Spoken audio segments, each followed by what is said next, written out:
तो कहानी के शुरू में हमें बताया जाता है कि रेज नाम का वायरस पूरे शहर में फैल गया है, जिस वजह से लोग ज़ॉम्बीज़ में बदल रहे हैं और एक दूसरे को मारकर खा रहे थे। फिर हमें एक छोटा सा घर दिखाया जाता है जिसमें 6 लोग थे जो ज़ॉम्बीज़ के वायरस से बचे हुए थे। उन लोगों में एक आदमी डॉन, जिसके साथ उसकी वाइफ एलिस, एक बूढ़ा कपल और 2 लोग और थे। एलिस उस घर में बचे हुए सामान से कुछ खाना बना रही थी। डॉन बाहर के हालात देखकर बहुत परेशान था क्योंकि उसने अपने बच्चों को स्कूल ट्रिप पर फ्रांस भेजा हुआ था। दरअसल ये वायरस इसी शहर ब्रिटेन में फैला हुआ था। यही वजह थी कि डॉन के बच्चे इस वायरस से महफूज थे। यहाँ पर सब लोग खाने के टेबल पर बैठे हुए थे। उनके घर में बिल्कुल अंधेरा था। सभी लोग आपस में ना ही बात करते हैं और ना ही किसी किस्म का शोर था। तभी उनका कोई दरवाजा जोर जोर से खटखटाने लगता है। कहता है, मुझे प्लीज अंदर आने दो, दरवाजा खोल दो, मुझे बचाएं। दरअसल ये आवाज 10 साल के छोटे बच्चे की थी। बच्चे की आवाज सुनकर एलिस कहती है कि प्लीज हमें दरवाजा खोलना चाहिए। हम उस बच्चे को अंदर आने देते हैं। जब ये दरवाजा खोलते हैं तो हम देखते हैं बाहर दोपहर थी। इन्होंने बस अपने घर में ही अंधेरा किया हुआ था ताकि कोई ज़ॉम्बी इन्हें देख ना पाए। ये उस बच्चे को अब अंदर कर लेते हैं और खाने के लिए कुछ देते हैं। पूछताछ करने पर बच्चा बताता है कि मेरे मॉम डैड ज़ॉम्बी बन गए और मेरे पीछे पड़े हुए हैं। वो मुझे खाने आ रहे थे।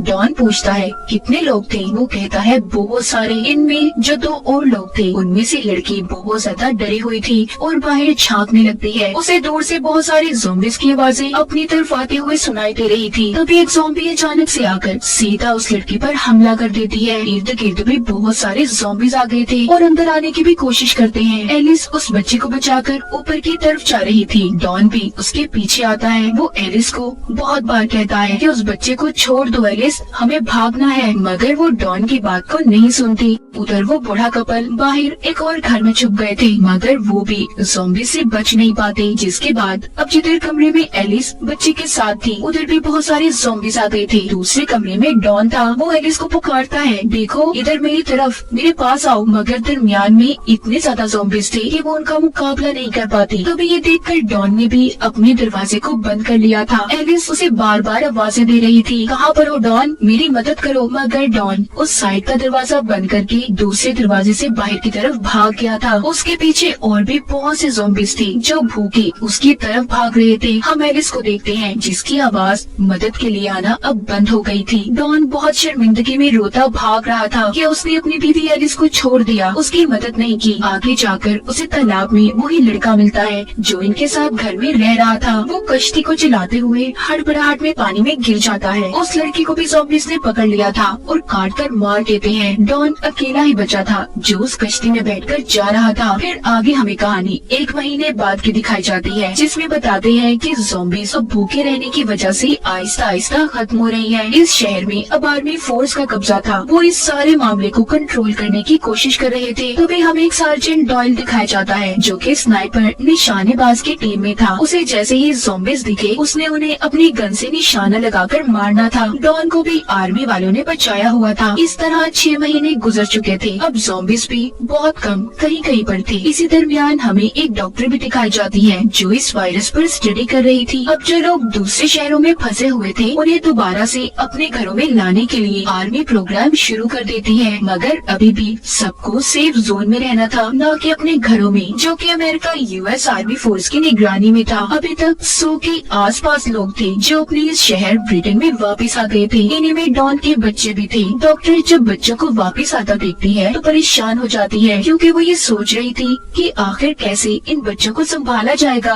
डॉक्टर अब डॉन के बेटे का टेस्ट करती है जिसमें वो देखती है उसकी आंखें 2 कलर की थी, यानी कि उसकी आंख का आधा रंग कुछ और आधा कुछ और था। डॉक्टर उससे पूछती है, क्या तुम्हारी फैमिली में किसी और की आंखें भी ऐसी हैं? डॉन का बेटा कहता है, हाँ, मेरी मॉम की, यानी कि एलिस की आंखों का रंग कैसा था।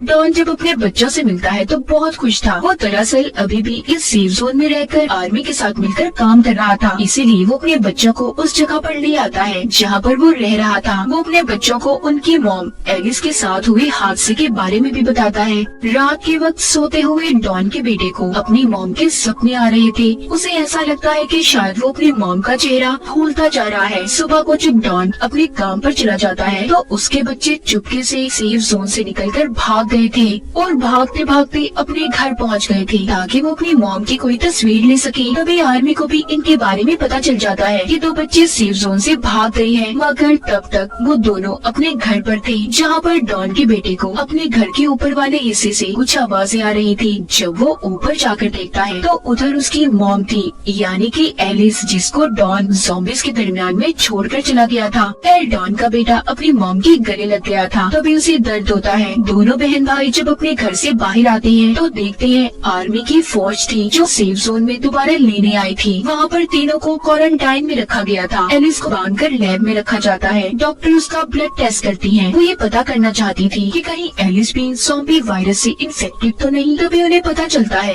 कि एलिस इन्फेक्टेड तो हुई थी, मगर उसकी इम्यूनिटी इतनी पावरफुल, इतनी ताकतवर थी कि उस पर ज़ॉम्बी वायरस का असर नहीं हुआ। इसीलिए अभी तक वो ज़ॉम्बी भी नहीं बनी थी, मगर उसके खून या फिर किसी भी वजह से दूसरे लोग उससे इन्फेक्टेड हो सकते थे, यानी कि अगर कोई भी इंसान उसके पास रहा तो वो ज़ॉम्बी बन जाएगा। ये सारी बातें सुनकर डॉक्टर की आर्मी जनरल उसे मारने का फैसला करती हैं, क्योंकि उन्हें ऐसा लग रहा था कि एलिस सबके लिए खतरा हो सकती है, ताकि किसी और को एलिस की वजह से कोई नुकसान ना हो। मगर डॉक्टर जनरल को समझाती है कि देखिए, एलिस की इम्यूनिटी, उसके जीन्स बहुत अलग हैं, हम उसके खून से वैक्सीन बना सकते हैं। अब जब इन सारी बातों का डॉन को पता चलता है कि उसकी बीवी एलिस जिंदा है, वो अपने बच्चों के पास जाता है, मगर वो उस पर गुस्सा थे। कहती है कि डैड, आप तो कह रहे थे कि मॉम मर गई है, ज़ॉम्बी बन गई है, तो वो कैसे जिंदा है? डॉन अपने बच्चों की बातें सुनकर बहुत डरा हुआ था, क्योंकि सच्चाई से वही जानता था कि वो एलिस को छोड़कर भागा था। इसीलिए वो सबसे पहले एलिस के पास जाता है और रोकर उसे माफी मांगता है। अब जैसे ही वो उसकी थोड़ा और करीब जाता है, एकदम से चीखता तड़पता है और एकदम से ज़ॉम्बी में बदल गया था। एलिस उसकी ऐसी हालत देखकर मदद के लिए चिल्लाती है, मगर अब वो उसे भी बहुत ही खतरनाक तरीके से नोचकर मार देता है। फिर इसके बाद बाहर जाकर आर्मी के लोगों पर हमला करता है। डॉक्टर डॉन के बच्चों को लेकर सेफ जोन की तरफ भागती है, मगर डॉन सेफ जोन की तरफ भी आ गया था और लोगों की चीखों पुकार सुनकर उस तरफ के दरवाजे को तोड़ने लगता है। डॉन का बेटा उसे देखकर भागता है। एक एसी वेंट में जाकर छुप गया था। नीचे से लोगों की चीखों पुकार की आवाजें आ रही थी। डॉन उन्हें काटकर ज़ॉम्बी बना रहा था। फिर आगे ज़ॉम्बी बनने वाले लोग दूसरे लोगों को ज़ॉम्बी बना रहे थे। हर जगह पर हलचल थी। सभी अपनी जान बचाकर यहाँ से भागना चाहते थे। तभी स्नाइपर्स को भी अलर्ट किया जाता है, मगर उन्हें ये समझने में बहुत मुश्किल हो रही थी कि कौन ज़ॉम्बी है और कौन नहीं। तभी उन सभी को ये ऑर्डर दिया जाता है कि सबको मार दें। ये बात सुनकर उसी स्नाइपर डायल को, जो हमने कहानी के शुरू में देखा, उसे काफी अजीब लगता है, क्योंकि उसे लोगों को बचाना था, उनकी मदद करनी थी, ना कि उन्हें मारना था। वो देखता है कि डॉन के बेटे के आगे एक ज़ॉम्बी आता है, जिसे वो शूट करके मार देता है, मगर उसने डॉन के बेटे को नहीं मारा था, इसीलिए वो अपनी इस ड्यूटी को छोड़ देता है। डॉन के बेटे को एक आदमी अपने साथ कमरे में ले आया था, जहाँ पर बहुत अंधेरा था। उधर ही उसे अपनी बहन और डॉक्टर मिली थी। इनके अलावा यहाँ पर और भी बहुत से लोग थे। बूढ़ी औरत बाहर का नजारा देखकर बहुत परेशान हो जाती है और कहती है कि आखिर ये सब लोगों को क्यों मार रही है। तभी यहाँ पर डायल आ जाता है, जो सबको यहाँ से चलने का कहता है, क्योंकि यहाँ पर रुकना खतरे से खाली नहीं था।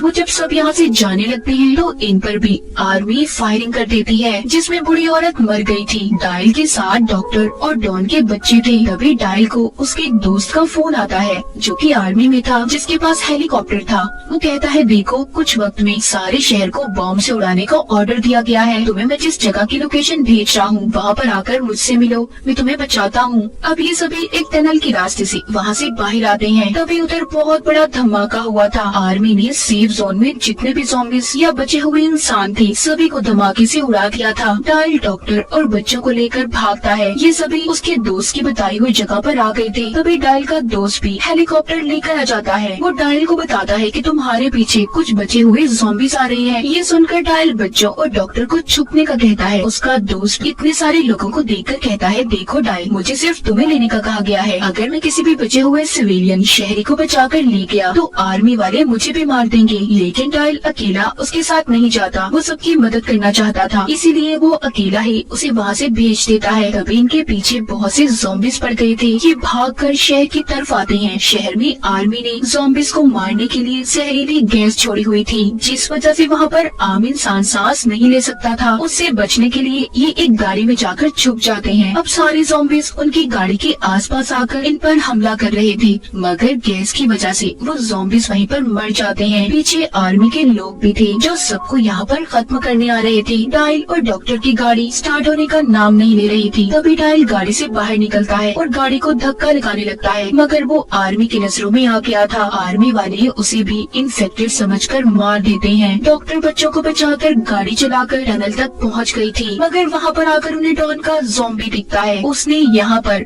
डॉक्टर को भी मार दिया था। इसी बीच डॉन के बेटा बेटी भी अलग हो जाते हैं। डॉन ने अपने ही बेटे पर हमला कर दिया था, मगर उसके बेटे के अंदर भी एलिस की तरह ही ताकत थी, जिस वजह से वो भी ज़ॉम्बी में नहीं बदलता। तभी डॉन की बेटी आकर गन से अपने ही डैड को मार देती है और बहुत रोती है। ये दोनों बहन भाई स्टेडियम में पहुंच गए थे, जहां पर वो ही डायल का दोस्त आता है जिसके पास हेलीकॉप्टर था। वो उन बच्चों को देखकर सोचता है कि उसे इन्हें बचाना चाहिए या नहीं बचाना चाहिए। शायद वो इन्फेक्टेड ना हो, मगर फिर भी वो उन्हें बचा लेता है और अपनी हेलीकॉप्टर में ब्रिटेन शहर से बाहर ले गया था। हमें शहर का नजारा दिखाया जाता है। फिर हम 28 दिन के बाद देखते हैं, जहाँ पर बचे हुए ज़ॉम्बीज़ एक टनल के रास्ते से पेरिस शहर में पहुँच गए थे। और डॉन के बेटा बेटी का क्या हुआ, वो कहाँ पर गए, इस बारे में हमें नहीं बताया गया। इसी के साथ इस फिल्म की कहानी भी यहीं पर खत्म हो जाती है।